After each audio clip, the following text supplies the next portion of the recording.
My name is Ezekiel Harmon. I'm a FEMA coordinator who survived the first 48 hours of the zombie outbreak that destroyed everything. What started as a routine truck accident in Iowa became humanity's worst nightmare. I watched civilization collapse in 2 days while discovering the government's darkest secret. This is my story of survival, betrayal, and the horrifying truth about how the outbreak really began. Before we start the video, let us know what country you are tuning in from in the comment section below. Perhaps we will make a story there. Let's begin. My name is Ezekiel Harmon, and I need you to understand something before I tell you what happened during those first 48 hours. Everything you think you know about how governments prepare for disasters is wrong. Everything you believe about emergency response protocols is a lie. I spent 5 years as a FEMA emergency management coordinator, and I thought I understood crisis management until September 15th, 2024 changed everything. I was 34 years old when the world ended. My mixed heritage, African American and Cherokee, gave me perspectives that most federal employees never had. My grandfather taught me traditional survival skills, while my FEMA training taught me modern disaster response. I never imagined I would need both to survive what was coming. 3 days before the outbreak, Hurricane Stella had torn through Iowa, leaving typical storm damage across Cedar Falls. Downed power lines, flooded basements, damaged roofs. Standard cleanup operations that I had coordinated dozens of times before. I was stationed in our mobile command trailer outside Cedar Falls Regional Medical Center, processing damage assessments and coordinating repair crews. September 15th started like any other post-disaster morning. The weather was crisp with that clean autumn smell that comes after major storms pass through. Leaves were just beginning to turn, and kids were playing in yards while their parents dealt with insurance adjusters and cleanup crews. Cedar Falls looked like every other small Iowa town recovering from a hurricane. Peaceful, normal, the kind of place where the biggest emergency might be a cat stuck in a tree. My background made me different from most FEMA coordinators. Before joining the agency, I had spent 5 years as a wildfire hotshot crew member, fighting fires across the western United States. That experience taught me how quickly natural disasters could spiral out of control, how thin the line was between civilization and chaos. I had seen entire towns evacuated in hours, watched communities disappear under walls of flame. But nothing, in my experience, prepared me for what was about to happen in Cedar Falls. My Cherokee grandfather had raised me with traditional knowledge alongside modern education. He taught me to read weather patterns, track animals, find water in drought conditions, and most importantly, recognize when something in nature was deeply wrong. That morning, driving through Cedar Falls, something felt off in a way I could not articulate. The birds were too quiet. Dogs were agitated, barking more than usual. Even the cleanup crews seemed tenser than typical post-storm operations warranted. At 11:47 that morning, our emergency radio crackled with a call that would haunt me forever. The voice belonged to a truck driver on Interstate 380, and he was panicking. His words came fast and broken, talking about a crash ahead of him, people acting crazy, folks biting each other near some overturned military vehicle. I remember thinking it sounded like he might be suffering from shock or maybe had been drinking. Highway accidents were routine calls for us. Chemical spills, hazardous material situations, occasional fatalities. My training kicked in automatically. I grabbed my emergency response kit, which contained everything from radiation detectors to chemical identification equipment. I checked my radio frequencies, verified my GPS coordinates, and drove toward the interstate expecting to coordinate a standard cleanup operation. Maybe some toxic chemicals had leaked and were affecting people's behavior. Maybe we were dealing with illegal drugs that had scattered from the crash. The drive to Interstate 380 took 12 minutes through Cedar Falls residential areas. I passed families still cleaning up storm debris, children riding bicycles around puddles, elderly neighbors helping each other repair fences. Normal American life continuing as it had for generations. I remember thinking how quickly that normalcy could disappear, but I was thinking about natural disasters, not the nightmare that was already unfolding. The scene I found on Interstate 380 looked wrong from the moment I arrived. An overturned military transport truck sat jackknifed across both lanes, its rear cargo doors torn completely off their hinges. Not damaged in the crash, but ripped open like something had clawed its way out from the inside.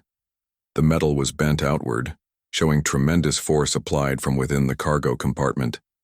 Shattered glass containers were scattered across the asphalt, catching sunlight like deadly diamonds. Some still contained traces of what looked like clear liquid.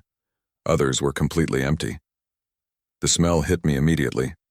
Sweet and cloying, like rotting fruit mixed with hospital antiseptic. It reminded me of the chemical smell from wildfire retardant, but wrong somehow. Organic and artificial at the same time. That smell would follow me for the next 2 days, clinging to my clothes and hair like a curse. 2 Iowa State Patrol cars had arrived first. I knew Sergeant Martinez from previous disaster responses, and he was usually unflappable. Combat veteran, 20 years on the force, the kind of officer who stayed calm during the worst situations. He had handled everything from domestic violence calls to multi-car accidents without losing his composure. But when I walked up to him, that morning his hands were shaking and sweat was beading on his forehead despite the cool autumn air. He pointed toward the military truck with an unsteady finger. The driver was dead, thrown from the cab during the rollover. His neck was bent at an impossible angle, clearly killed instantly. But the passenger, Martinez told me, was alive and acting like nothing he had ever seen. The man had been conscious when the first responders arrived, seemingly uninjured from the crash. Then he had attacked Officer Reynolds without warning, biting down on his arm and refusing to let go until they hit him with a taser. Even then, it took 3 officers to subdue him. The man fought with inhuman strength, making sounds that were not quite human. His eyes had turned completely white, like cataracts had formed instantly. He showed no recognition of pain when they used the taser, no response to verbal commands, no indication that any human consciousness remained. What worried Martinez more was that Reynolds was starting to act strange too, within 30 minutes of being bitten. Aggressive. Trying to bite. Anyone who came near him. They had him restrained in the back of a patrol car, but he kept throwing himself against the windows with enough force to crack the reinforced glass. The sounds he made were getting less human by the minute. I started examining the crash scene, using my hazmat training. The military transport showed signs of having carried refrigerated cargo. Cooling units were still running on backup power, maintaining sub-zero temperatures in compartments that were now empty. The driver had military identification, showing he was transporting classified biological materials from a research facility in Colorado to another facility in Michigan. His log showed the cargo needed to remain frozen during transport. That was when the ambulance arrived and everything went completely wrong. Through the rear windows of the ambulance, I could see the paramedic struggling with someone on a stretcher. The entire vehicle was rocking back and forth like something was fighting to get out. Emergency medical protocols require restraining aggressive patients, but this looked like they were trying to contain a wild animal. Then one of the medics stumbled out the back doors, blood streaming from his neck, his uniform torn. His partner was still inside, screaming for help. I yelled for everyone to get back, but it was too late. The injured paramedic looked up at us with completely white eyes, his mouth hanging open to show teeth covered in blood. He moved with inhuman speed and strength, lunging at Sergeant Martinez before any of us could react. The sound he made was not a scream or a shout. It was a low groaning noise like air being forced through a broken pipe, primal and terrifying. Martinez tried to draw his weapon, but the infected paramedic was on him too fast. They went down, together, rolling across the asphalt while Martinez fought for his life. I grabbed my grandfather's walking stick from my emergency kit and struck the infected man across the head with enough force to stagger him. It bought Martinez time to get away, but I could see bite marks on his wrist where the paramedic had gotten through his sleeve. By 12:30 that afternoon, we had 4 infected people contained in the backs of police vehicles, but 3 more officers and a tow truck driver had been bitten. The victims were all showing the same symptoms within minutes of being attacked. High fever that spiked so quickly their skin became burning hot to touch. Extreme aggression toward any living person nearby. Complete loss of human reasoning and speech. Their eyes turned completely white, and they seemed driven by nothing but the compulsion to bite and spread whatever had infected them. I started making phone calls using every emergency contact in my system. FEMA headquarters in Washington gave me a busy signal. The CDC in Atlanta, same thing. Regional disaster coordination centers across the Midwest, all busy. The Department of Homeland Security, busy. Even local emergency management offices were not responding. After 45 minutes of trying, I finally reached my supervisor in Des Moines, who told me that similar incidents were being reported in 7 other states, all involving crashed military transport vehicles, all carrying the same type of mysterious refrigerated cargo. That information sent ice through my veins. 7 simultaneous crashes across multiple states was not an accident. Military transports carrying classified biological materials do not crash randomly on the same day. The odds were astronomically against coincidence. Someone had planned this. Someone had deliberately released whatever was in those containers. By 3 o'clock that afternoon, Cedar Falls Elementary School had to be evacuated. A substitute teacher named Margaret Walsh had been infected during the morning chaos when she came to check on the accident scene. She attacked 6 children during lunch period in the school cafeteria.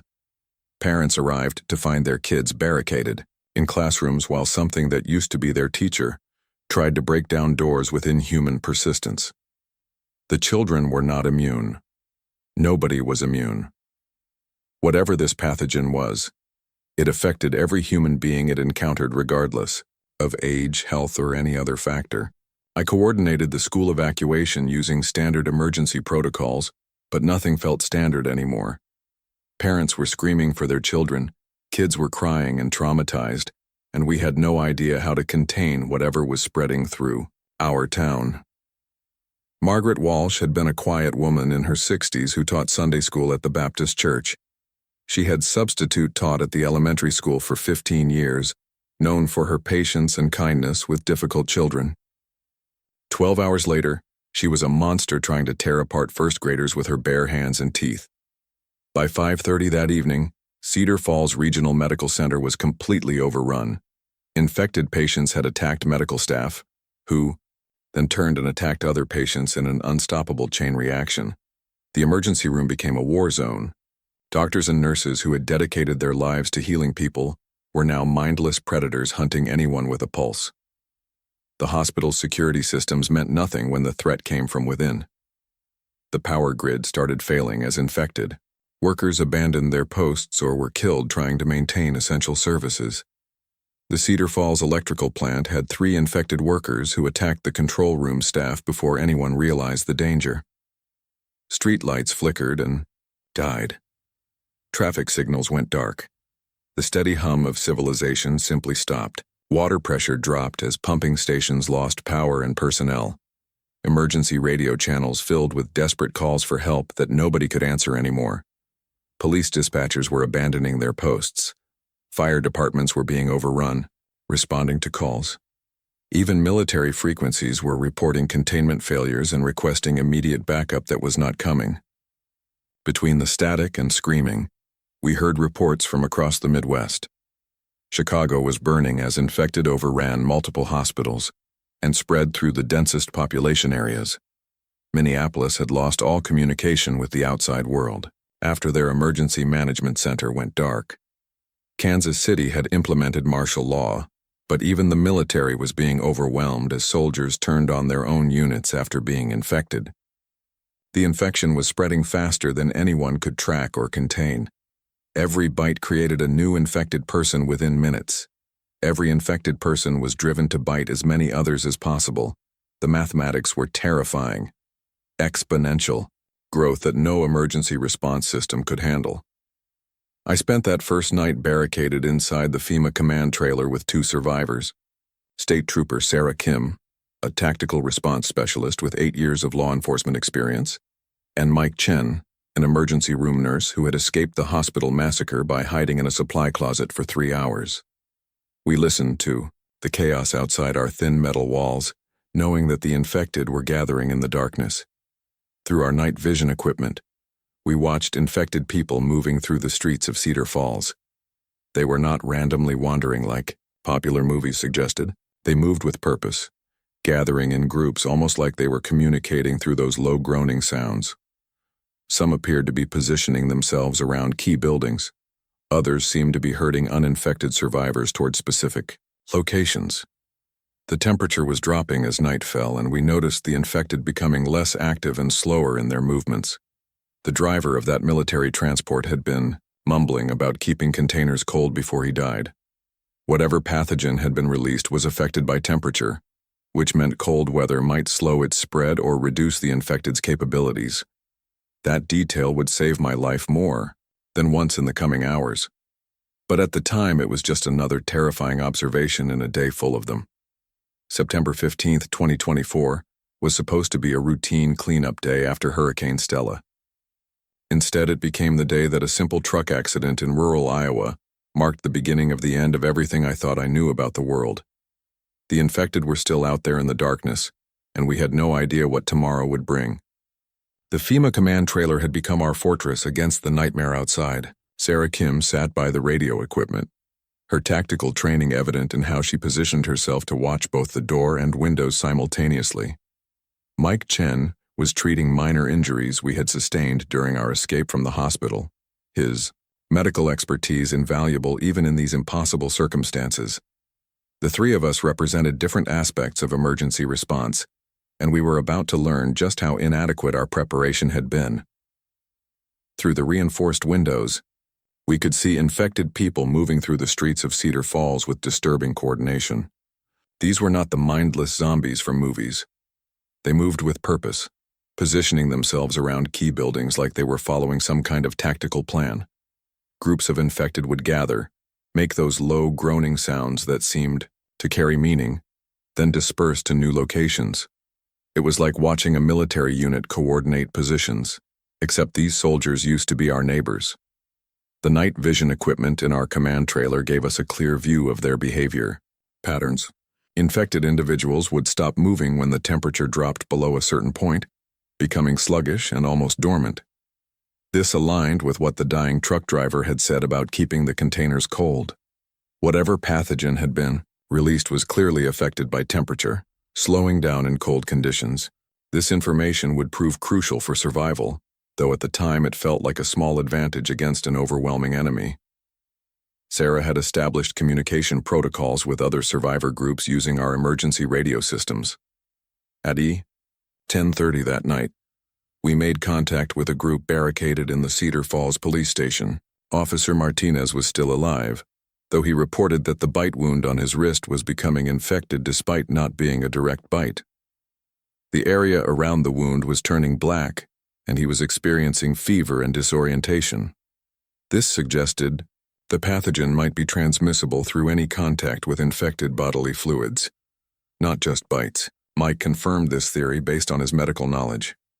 He had observed similar symptoms in hospital staff who had treated infected patients without being bitten directly. Blood splatter, saliva contact, even touching infected skin with open wounds seemed to be transmission vectors. The implications were terrifying because it meant the infection was far more contagious than we had initially understood. Our radio communications revealed the nationwide scope of the disaster. Chicago had lost contact with federal authorities after their emergency management center was overrun. Minneapolis had gone completely silent after reports of infected gathering in massive groups downtown. Kansas City was reporting that military containment efforts had failed when infected soldiers turned on their own units. The pattern was consistent across all affected areas: rapid spread, overwhelmed response systems, and complete breakdown of command structures.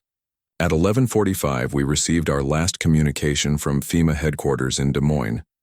My supervisor, Director Patricia Williams, managed to get through on an encrypted channel to deliver information that changed everything.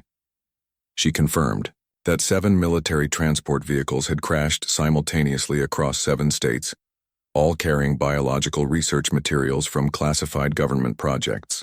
The crashes were not accidents. They were coordinated sabotage from within the military transport system itself. Someone with high-level access had deliberately triggered the release of what she called Project Lazarus. The biological agent was designed as a weapon, something that could incapacitate enemy populations while leaving infrastructure intact. But it had been released on American soil, in American communities targeting American citizens. Director Williams was cut off mid-transmission, and we never heard from FEMA headquarters again. The betrayal was staggering. Our own government had created this weapon, and someone within our own system had unleashed it on us. Every protocol I had learned, every emergency response, procedure I had mastered, was useless because the disaster had been engineered by the very people who were supposed to protect us. The infected roaming Cedar Falls were not victims of an accident. They were casualties of biological warfare conducted against American civilians. Mike made a discovery that chilled us even further. While monitoring emergency medical frequencies, he intercepted communications from a military medical unit operating outside Cedar Falls. They were not there to help survivors. They were there to study the infected and gather data on the pathogen's effectiveness. The infected were being treated as test subjects in a massive field experiment, and survivors like us were considered acceptable casualties. Sarah's law enforcement training helped her interpret what we were seeing outside. The infected were not just mindlessly aggressive, they were being directed by what appeared to be more intelligent infected individuals. Some infected showed signs of retained problem-solving skills, using tools and coordinating group activities. These alpha-infected seemed to remember aspects of their former lives while being driven by the pathogen's primary directive to spread the infection. During the early morning hours, we witnessed something that defied everything we thought we knew about the infected. A group of them worked together to break into the Cedar Falls hardware store, not for random destruction, but to gather specific items: rope, tools, metal implements. They were preparing for something, planning ahead in ways that suggested the pathogen enhanced certain cognitive functions while suppressing others. Mike's medical expertise helped us understand what might be happening. The pathogen appeared to target specific brain regions responsible for empathy, fear, and self-preservation, while leaving problem-solving and motor functions intact. This created infected individuals who retained intelligence and physical capabilities, but lost all human emotional responses except the drive to spread the infection. The most terrifying realization was that some infected might remember who they used to be while being unable to control their actions. At 3 a.m, we heard a sound that would haunt me forever. Human voices, but wrong somehow. The infected were attempting to communicate using actual words, not just groans and snarls. We could hear fragments of conversation, pieces of human language being used to coordinate their activities. They were learning, adapting, becoming more dangerous with each passing hour. Officer Martinez's condition was deteriorating despite our radio contact. The infection around his bite wound was spreading up his arm, and his reports were becoming increasingly incoherent. He described seeing patterns in the infected's behavior that matched military tactical formations. Groups of infected were taking positions around the police station, not attacking but waiting. They seemed to be preparing for a coordinated assault rather than random violence. Sarah received a transmission from a survivor group in Des Moines that confirmed our worst fears. The infected were showing increasing signs of organization and intelligence.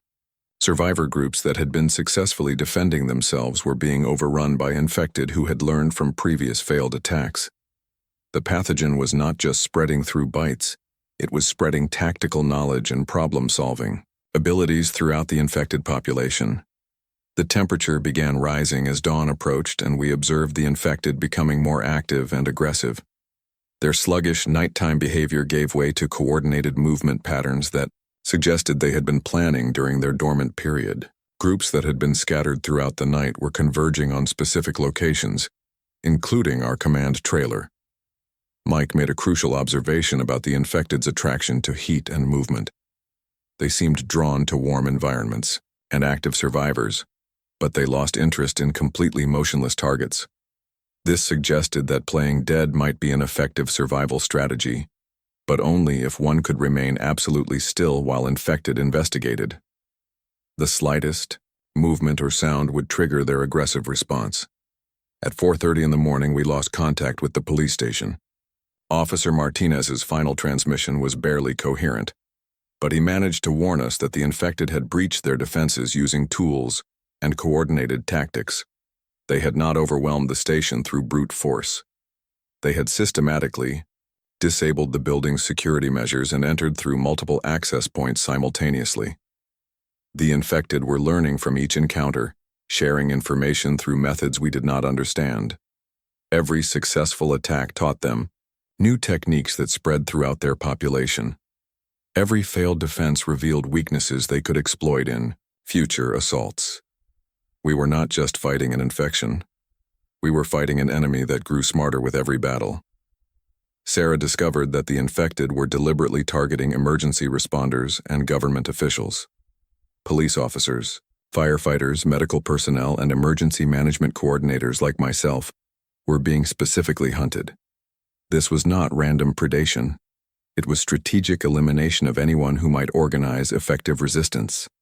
The infected understood that removing leadership and expertise would prevent survivors from mounting coordinated defenses. As dawn broke on September 16th, we could see the full scope of Cedar Falls's transformation. Entire neighborhoods had been systematically cleared of survivors. Bodies were arranged in specific patterns that suggested ritual or communication, rather than random killing. The infected had not just overrun our town. They had claimed it and were reshaping it according to their own purposes. Mike found evidence that some infected were attempting to preserve certain survivors for unknown reasons. Medical personnel and individuals with specialized knowledge were being captured rather than killed or immediately infected. This suggested the pathogen allowed infected individuals to recognize the value of specific skills and expertise, indicating a level of strategic thinking that terrified us. The radio brought reports of similar patterns from other affected areas. Infected populations were establishing territories and defending them against both survivors and other infected groups. They were creating hierarchies and social structures that mimicked human organization while serving the pathogen's primary goal of spreading the infection. We were witnessing the birth of a new form of civilization, one built on the foundation of human knowledge but directed by inhuman purposes. Sarah's wound from our escape was beginning to show signs of infection, though she had not been bitten directly. A piece of broken glass had cut her arm during our flight from the hospital, and the wound was showing the same black discoloration that had affected Officer Martinez. Mike examined it carefully and confirmed our worst fears. Any open wound exposed to infected blood or saliva could become a transmission vector. The implications were staggering. Every survivor who had been in close contact with the infected was potentially compromised.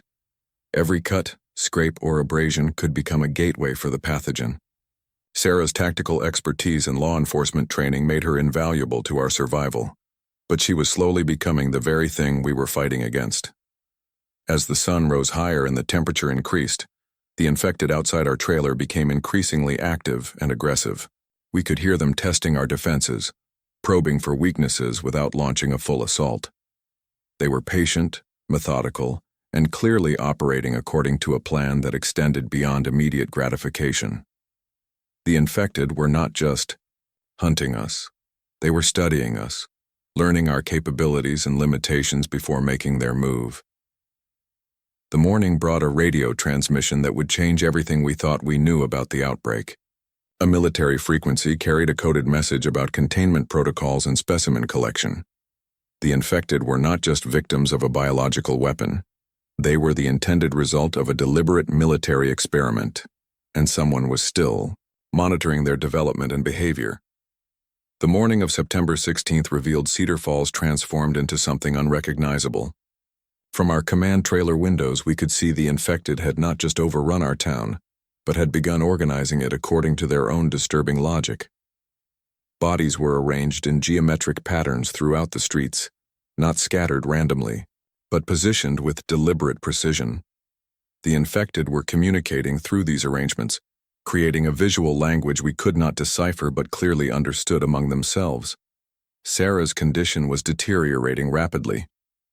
The cut on her arm had developed the same black discoloration we had seen on Officer Martinez, and she was experiencing periodic fever spikes that left her disoriented and aggressive.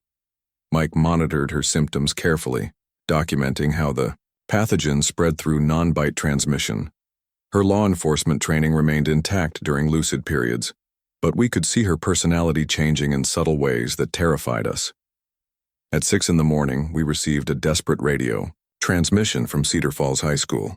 47 survivors, including 23 children, had barricaded themselves in the gymnasium after the school had been designated as an emergency shelter. The transmission came from Principal Rebecca Torres, who reported that infected were gathered outside the building but were not attacking. Instead, they appeared to be waiting, watching, studying the building's defenses like they were planning a coordinated assault. My emergency management training told me that 47 people represented the largest concentration of survivors we had encountered. Standard evacuation protocols required me to attempt a rescue operation, but everything about this situation defied standard procedures. The infected were showing tactical awareness that suggested they were deliberately allowing survivors to gather in specific locations, for reasons we could not understand. Mike's medical expertise became crucial as we planned our response. He had identified that the pathogen seemed to preserve certain cognitive functions while eliminating others. Problem-solving abilities remained intact, but empathy and self-preservation instincts were completely suppressed. This created infected individuals who could plan and coordinate, but felt no human emotional connections. They were becoming something that looked human, but operated according to completely alien priorities. Sarah insisted on accompanying me to the school, despite her deteriorating condition. Her tactical training and firearms expertise made her invaluable, but I could see the internal struggle as the pathogen fought for control of her mind. During her lucid moments, she would provide crucial insights about infected behavior patterns. During her confused periods, she would make suggestions that aligned more with infected priorities than human survival needs. The route to Cedar Falls High School required traveling through 3 miles of infected territory. Using my Cherokee tracking skills and disaster coordination experience, I planned a path that avoided major infected concentrations while utilizing the temperature sensitivity Mike had identified. The morning air was still cool enough to keep most infected in their sluggish state, giving us a narrow window for the rescue attempt. We discovered evidence that the infected were not just randomly gathering, but were actively herding survivors towards specific locations. Abandoned vehicles were positioned to block certain streets while leaving others open, creating corridors that guided survivors toward predetermined destinations. The infected were not hunting individuals randomly. They were managing the human population like livestock, concentrating survivors in locations that served their unknown purposes. The military transport driver's documents, which I had recovered from the crash site, contained references to Project Lazarus and temperature-controlled storage requirements. Cross-referencing these documents with Mike's medical observations confirmed that the pathogen was designed to remain dormant in cold conditions and activate in warm environments. This meant the infected were naturally less active during winter months, but would become increasingly dangerous as global temperatures rose. As we approached the high school, we encountered something that challenged everything we thought we knew about the infected. A group of them had constructed what appeared to be a communications array using salvaged electronics and metal debris. They were not just using tools, but were creating complex devices that served specific functions. The pathogen was not destroying human knowledge, but was redirecting it toward goals we could not comprehend. The infected posted around Cedar Falls High School were not randomly positioned. They had established overlapping fields of observation that covered all approaches to the building. Some carried improvised weapons, while others appeared to be designated as scouts or messengers. They had created a military-style perimeter using tactical principles that suggested retained professional knowledge from their pre-infection lives. Principal Torres's radio updates painted a grim picture of the situation inside the school. The survivors had adequate food and water for several days, but they were trapped with no viable escape routes. More disturbing were her reports that some survivors were beginning to show signs of infection, despite never being bitten or exposed to infected bodily fluids. The pathogen might be airborne or transmissible through methods we had not yet identified. Sarah's tactical assessment revealed that the infected were not preventing escape from the school, but were preventing rescue attempts from reaching it. They allowed survivors to enter the building, but eliminated anyone who tried to leave or provide outside assistance. This behavior suggested they were using survivors as bait to attract and eliminate potential resistance leaders like emergency responders and military personnel. Mike made a crucial discovery while monitoring emergency medical frequencies. Military medical units were operating throughout the infected zones, but they were not there to provide aid or evacuation services. Their communications referenced specimen collection and behavioral analysis. The infected were being studied as test subjects, and survivors were considered acceptable losses in a massive field experiment conducted by our own government. The documents from the military transport revealed that Project Lazarus was not an accidental release, but a planned field test of a biological weapon designed to incapacitate enemy populations while preserving infrastructure and resources. The pathogen was engineered to create a controllable infected population that could be directed toward specific objectives. Someone within the military command structure had authorized the deployment of this weapon against American civilians. As we positioned ourselves for the rescue attempt, Sarah began experiencing severe symptoms that indicated rapid progression of her infection. Her tactical recommendations became increasingly focused on eliminating survivors rather than protecting them. She suggested that the school survivors represented a threat that needed to be contained rather than rescued. The pathogen was not just changing her physically, but was fundamentally altering her priorities and loyalties. The infected around the school began exhibiting new behaviors as the temperature rose with the morning sun. They were not just becoming more active, but were demonstrating increased coordination and communication abilities. Groups would form, exchange information through those distinctive groaning sounds, then disperse to new positions. They were sharing tactical intelligence and adapting their strategies in real time. Mike's analysis of the pathogen's effects revealed something terrifying about its long-term implications.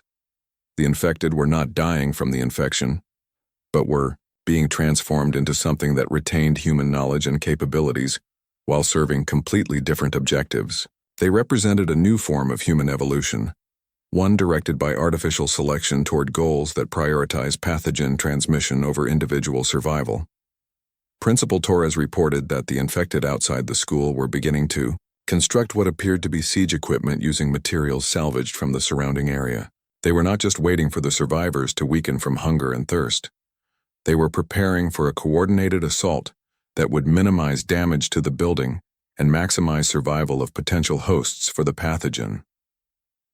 The radio brought disturbing reports from other survivor groups across the Midwest. Infected populations were establishing permanent settlements and demonstrating increasingly sophisticated social organization. They were not just spreading the infection randomly, but were creating sustainable communities that could support long-term pathogen transmission. The infected were building a new civilization on the ruins of the old one. Sarah's condition reached a critical point as we prepared to enter the school. She retained enough human awareness to understand what was happening to her, but was no longer able to resist the pathogen's influence over her decision-making. Her final lucid moment was spent providing me with tactical information about infected, weak points and behavioral patterns.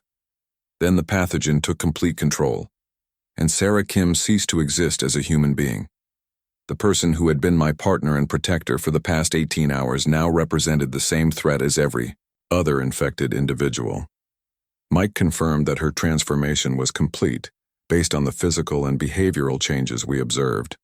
The pathogen had preserved her tactical knowledge and physical capabilities, while eliminating every trace of human emotional connection and moral reasoning. Losing Sarah meant losing our primary defensive capability and tactical expertise. More importantly, it demonstrated that no one was immune to the pathogen regardless of exposure method or individual resistance. Mike estimated that his own infection was inevitable, given our close contact with contaminated environments and infected individuals.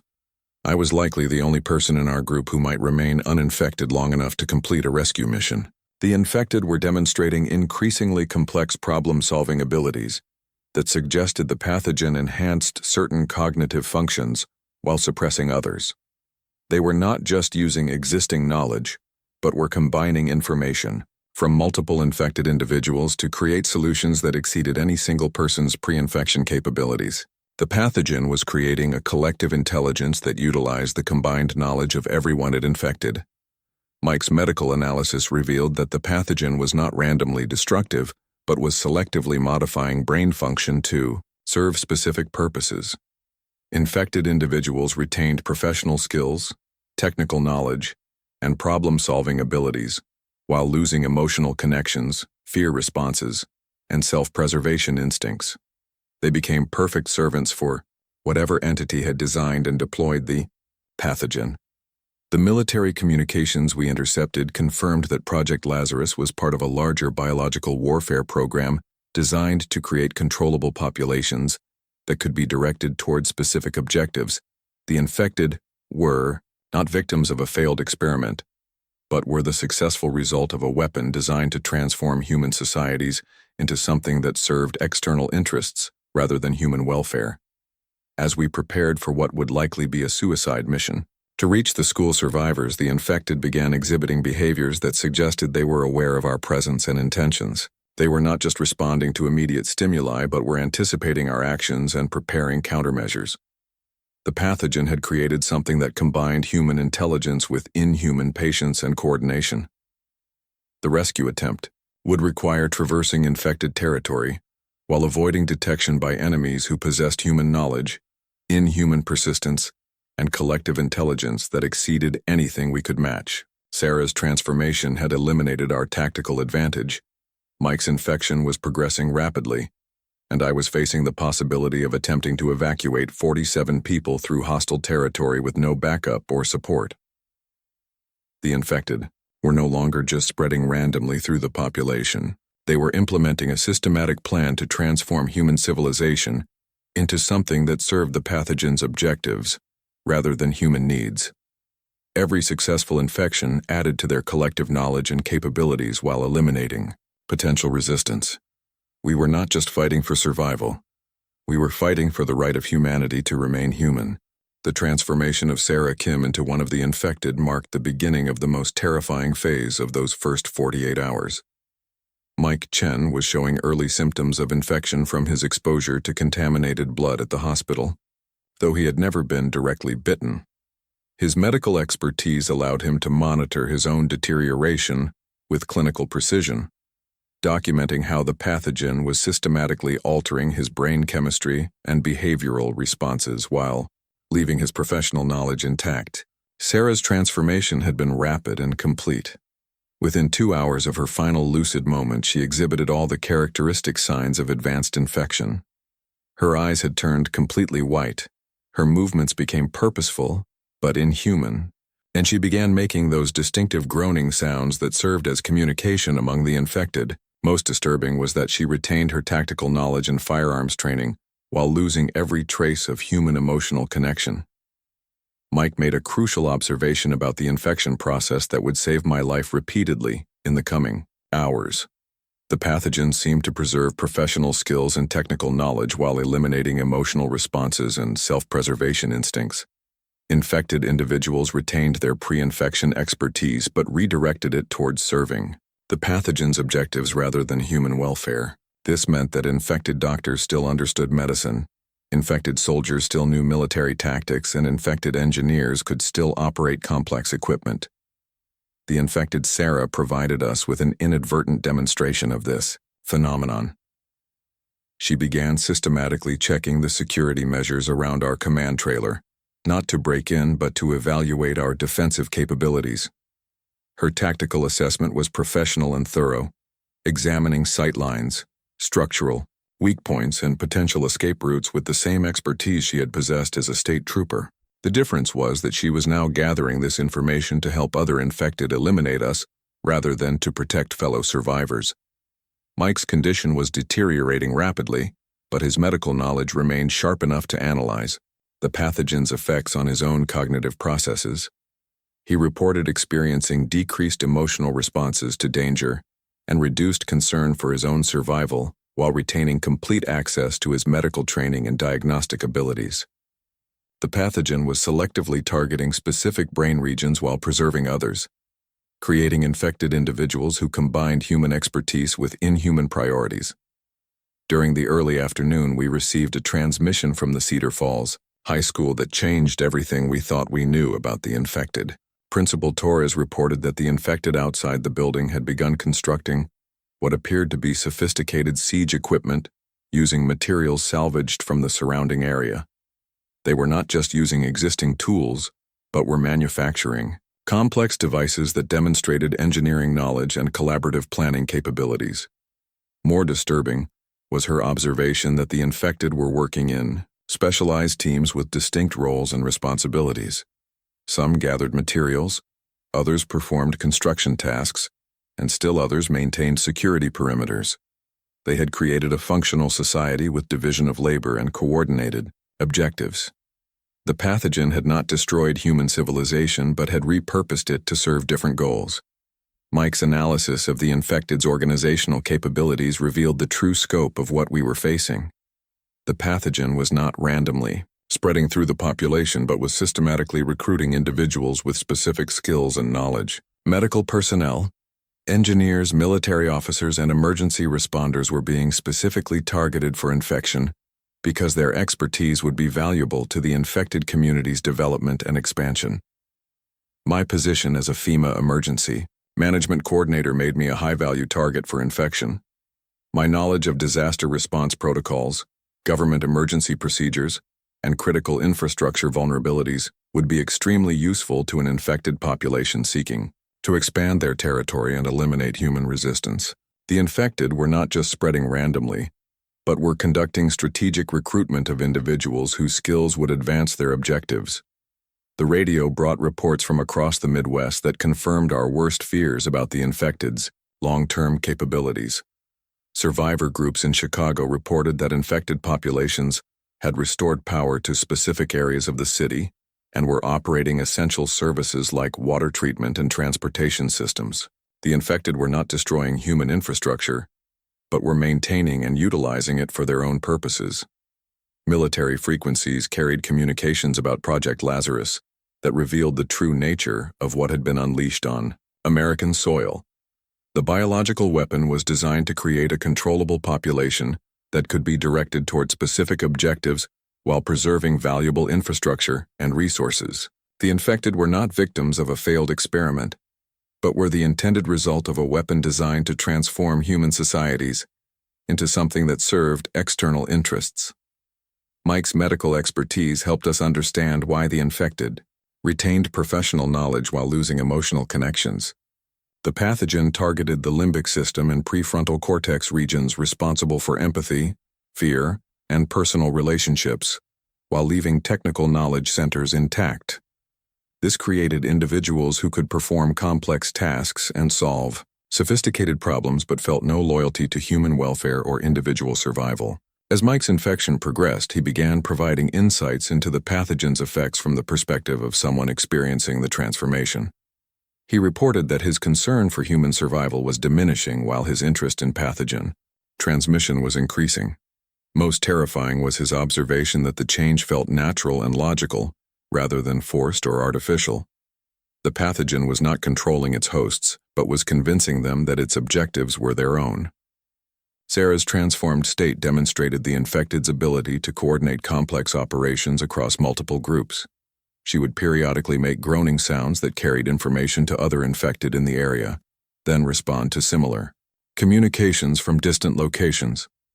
The infected were operating a communication network that allowed them to share tactical information and coordinate activities across the entire Cedar Falls area. The infected's siege preparations at the Kano High School revealed their understanding of human psychology and behavior. They were not attempting to break into the building immediately, but were creating psychological pressure that would eventually force the survivors to make desperate decisions. The infected understood that frightened humans would eventually attempt risky escape plans that would be easier to counter than direct assault on fortified positions. Mike's deteriorating condition forced me to make preparations for operating alone. His medical knowledge was becoming increasingly focused on pathogen transmission rather than human health, and his recommendations were shifting from survivor welfare to infected objectives. The person who had been my partner and medical advisor was slowly becoming an enemy, who retained all his professional expertise while serving completely different goals. The radio intercepts revealed that military medical units were not just studying the infected, but were actively collecting specimens and data for ongoing research. The outbreak was not an accident that required containment. but was a planned field test that required monitoring and documentation. Survivor groups were being allowed to persist not out of mercy, but because they provided useful data about human resistance and adaptation to the pathogen. During the late afternoon, Mike made a discovery that changed our understanding of the pathogen's ultimate objectives. His analysis of the infected's organizational behavior suggested they were not just creating a new society, but were preparing for something larger. The infected were establishing infrastructure and capabilities that exceeded the needs of their current population, suggesting they were preparing for massive expansion or external contact. The infected around Cedar Falls were demonstrating increasingly sophisticated problem-solving abilities that suggested collective intelligence rather than individual cognition. Groups of infected would encounter obstacles, communicate through their groaning language, then implement solutions that required knowledge and skills from multiple professional backgrounds.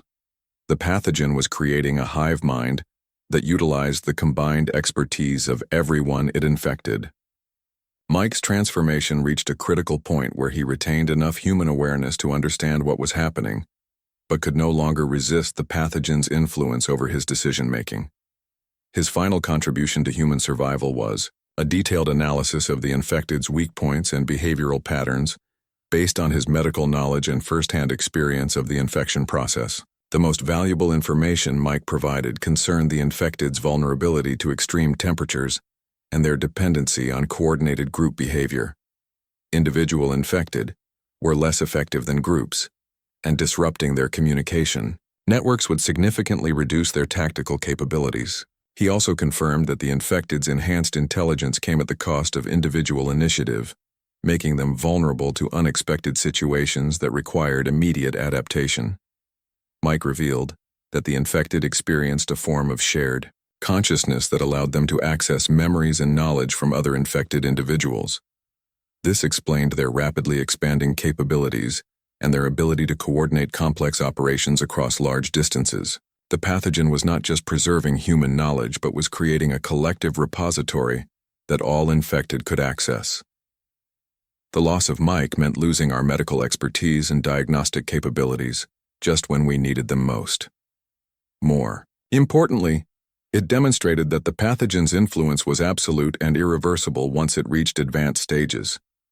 There was no cure, no treatment, and no hope of recovering infected individuals. Every person who became infected was permanently lost to humanity and permanently gained by whatever entity had created and deployed the pathogen.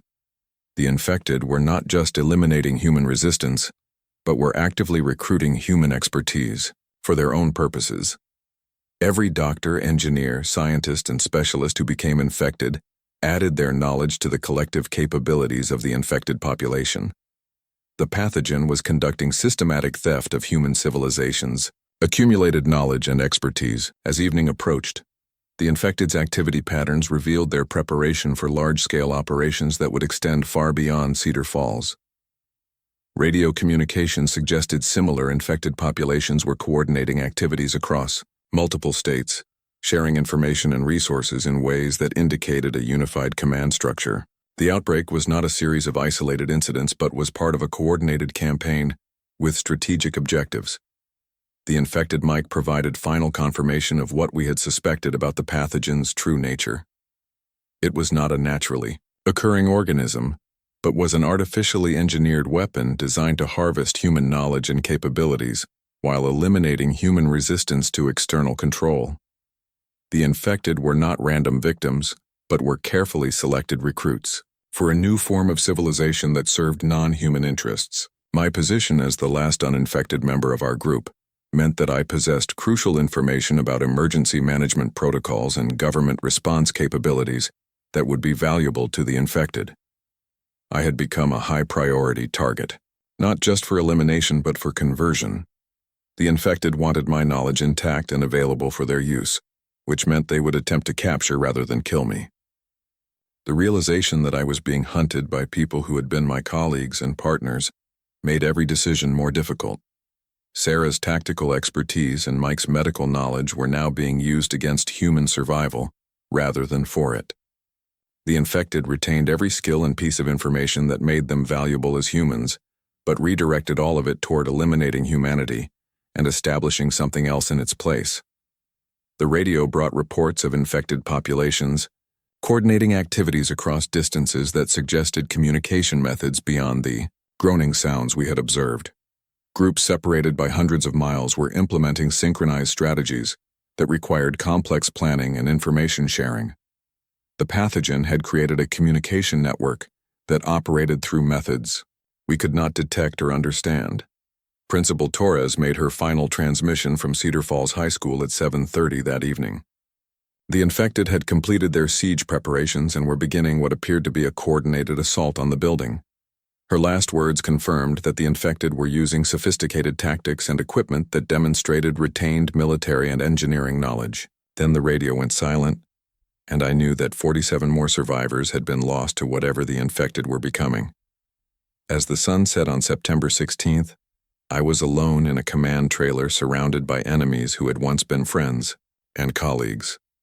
The infected were no longer just spreading randomly through the population, but were implementing a systematic plan to transform human civilization into something that served the pathogen's objectives rather than human needs. Tomorrow would bring the final phase of my survival in Cedar Falls, and the infected were preparing something that would determine whether humanity had any future at all.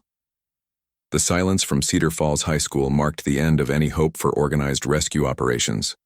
47 survivors had been eliminated or converted, and I was now completely alone in a command trailer, surrounded by infected who had once been my colleagues and neighbors.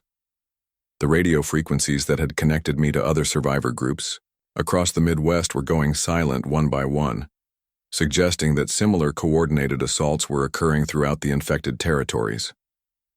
Mike's transformation had been completed during the early evening hours, and his medical expertise was now being directed toward pathogen objectives rather than human survival. He had joined Sarah in conducting systematic surveillance of my position, using their combined tactical and medical knowledge to plan what I could only assume was my capture for conversion. The infected wanted my emergency management expertise intact and available for their collective use. The infected's behavior patterns throughout the night revealed preparation for something far larger than local operations. Groups were consolidating around key infrastructure points including the grain elevator, water treatment facility, and communications tower. They were not just controlling Cedar Falls but were establishing it as a permanent base of operations for expansion into surrounding areas. The pathogen was creating sustainable infected communities that could support long-term growth and development. Radio intercepts from military frequencies confirmed what Mike had discovered about Project Lazarus being a planned deployment rather than an accidental release. The biological weapon was designed to harvest human knowledge and capabilities while eliminating resistance to external control.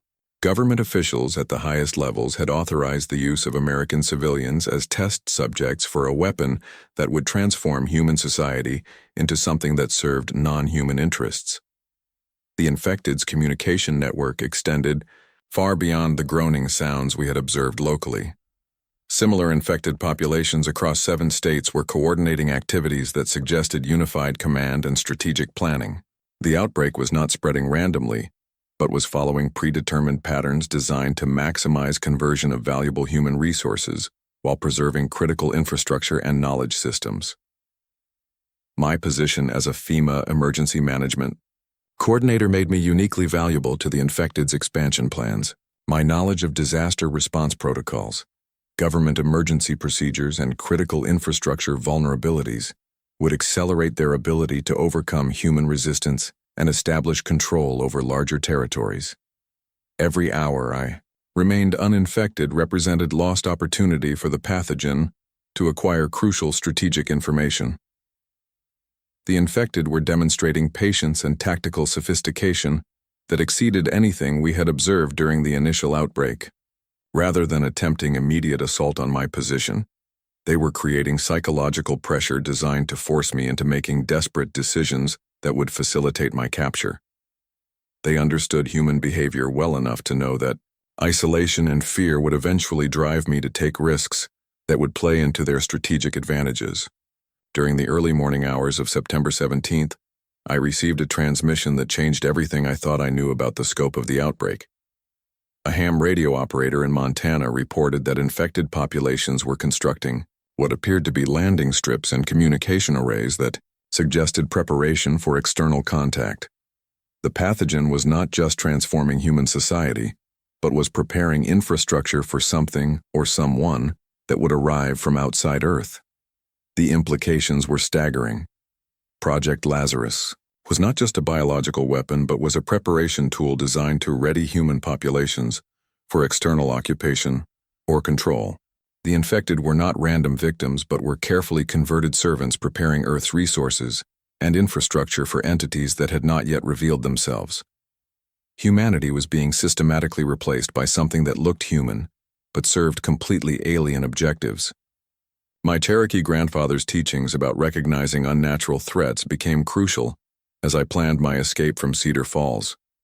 The infected were moving in patterns that violated natural predator behavior, suggesting they were being directed by intelligence that did not understand or care about ecological balance. Their systematic conversion of human expertise while preserving infrastructure indicated planning that extended far beyond immediate survival needs. The infected had positioned themselves to control every exit route from Cedar Falls except one. The grain elevator complex offered the only viable escape path, but it was also the location where the infected were concentrating their most sophisticated construction projects. They were using salvaged materials and retained engineering knowledge to build devices that served purposes I could not identify, but that clearly required significant electrical power and complex technical components. My emergency management training provided crucial insights into the infected strategic vulnerabilities. Their dependence on coordinated group behavior meant that disrupting their communication networks would significantly reduce their tactical effectiveness. The grain elevators, electrical systems, and fuel storage facilities offered opportunities to create diversions that might enable escape, while simultaneously damaging their construction projects. The infected's temperature sensitivity remained their most exploitable weakness. The pathogen's activity decreased significantly in cold conditions, but the approaching winter would also reduce my own survival capabilities. Creating artificial cold zones using industrial refrigeration equipment might slow infected pursuit, but it would also threaten my own survival in ways that might ultimately serve the pathogen's objectives. Sarah and Mike's transformed states provided constant reminders of what awaited me if the infected succeeded in their capture plans. Their retained professional knowledge combined with inhuman priorities made them more dangerous than any mindless monsters could have been. They understood my capabilities, knew my psychological weaknesses, and could anticipate my tactical decisions in ways that random predators never could. The radio brought final confirmations that government evacuation centers had become conversion facilities rather than rescue operations. Military units were not attempting to contain the outbreak, but were facilitating its spread while collecting data on pathogen effectiveness and infected capabilities. Survivor groups that reached official evacuation points were being systematically converted to serve the pathogen's expansion objectives. My position in the FEMA command trailer was becoming untenable as the infected completed their siege preparations. They had disabled the electrical grid to eliminate my communications capabilities while maintaining power to their own construction projects. The fuel reserves for my emergency generators would last less than 6 hours, after which I would lose all electronic advantages and become vulnerable to coordinated assault in complete darkness. The infected's construction activities around the grain elevator revealed the true scope of their preparation for external contact. They were building what appeared to be beacon arrays and landing facilities that could accommodate aircraft or spacecraft, far larger than anything in current human technology. The pathogen was not just converting human populations, but was establishing Earth as a reception facility for entities that required specific infrastructure and support systems. My escape plan required utilizing every advantage my emergency management, training, and Cherokee heritage provided.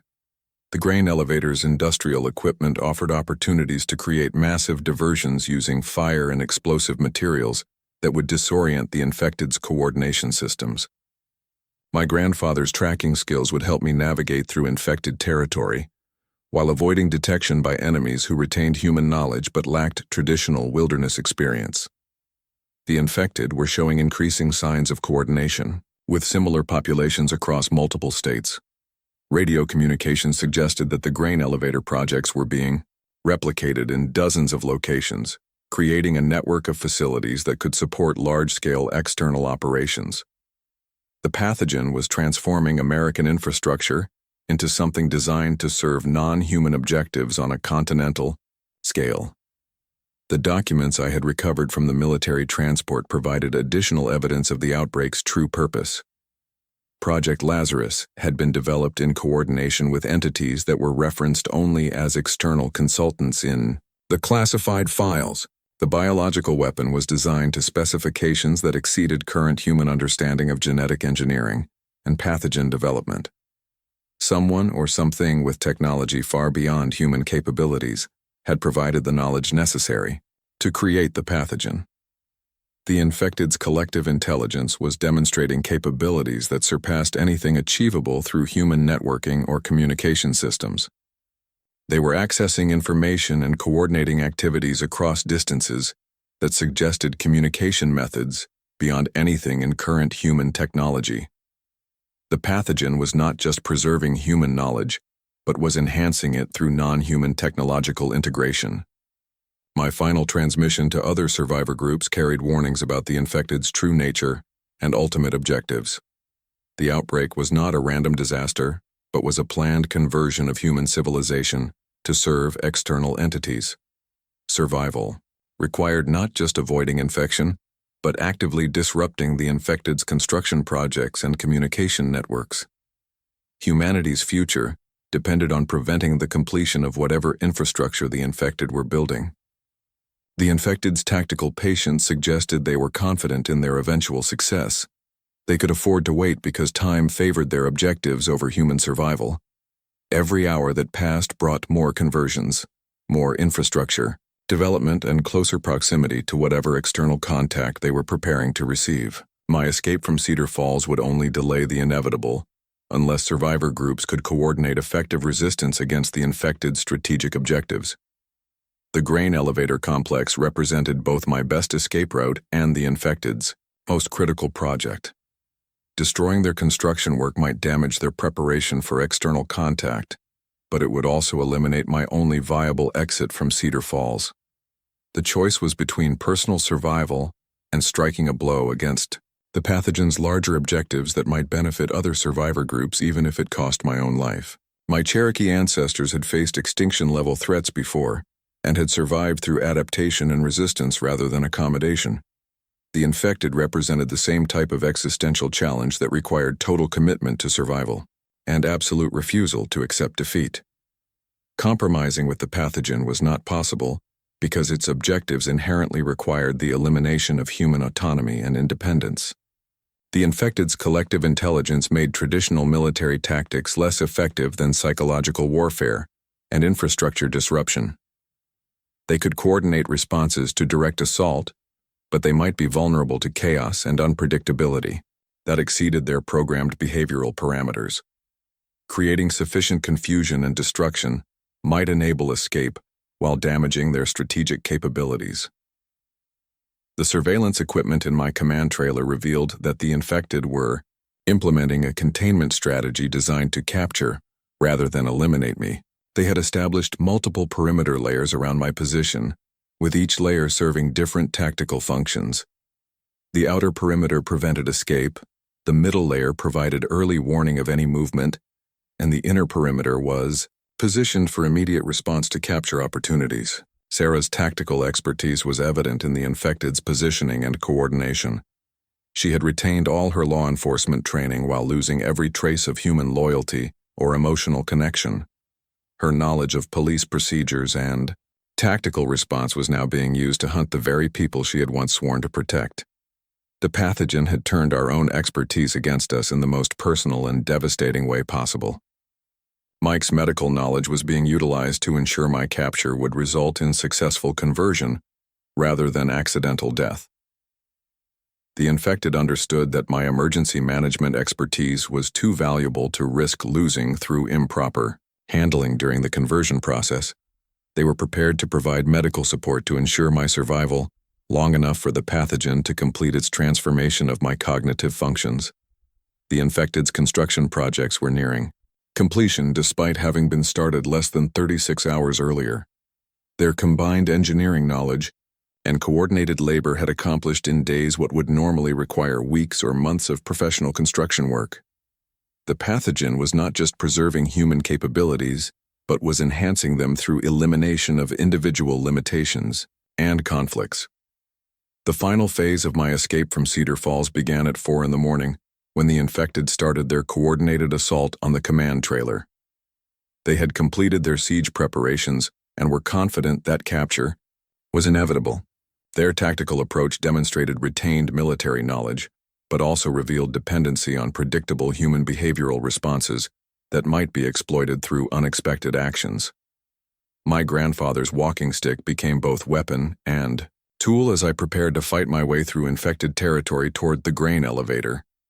The traditional Cherokee knowledge he had taught me about survival in hostile environments was proving more valuable than any modern emergency management training. The infected retained human technical knowledge but had lost the intuitive understanding of natural systems that indigenous wisdom provided. The grain elevator's industrial facilities offered opportunities to create diversions using fire, explosion, and structural collapse that would overwhelm the infected's coordination capabilities. My emergency management expertise in disaster response would be turned against the infected themselves, using their own converted infrastructure to create chaos that might enable escape while damaging their strategic objectives. The infected were no longer just local threats, but were part of a continental network preparing Earth for external occupation. My survival and escape from Cedar Falls would only be meaningful if other survivor groups could use the information I carried to organize effective resistance against the pathogen's ultimate objectives. The real fight for humanity's future was just beginning, and everything depended on preventing the infected from completing whatever they were building in those grain elevators across America.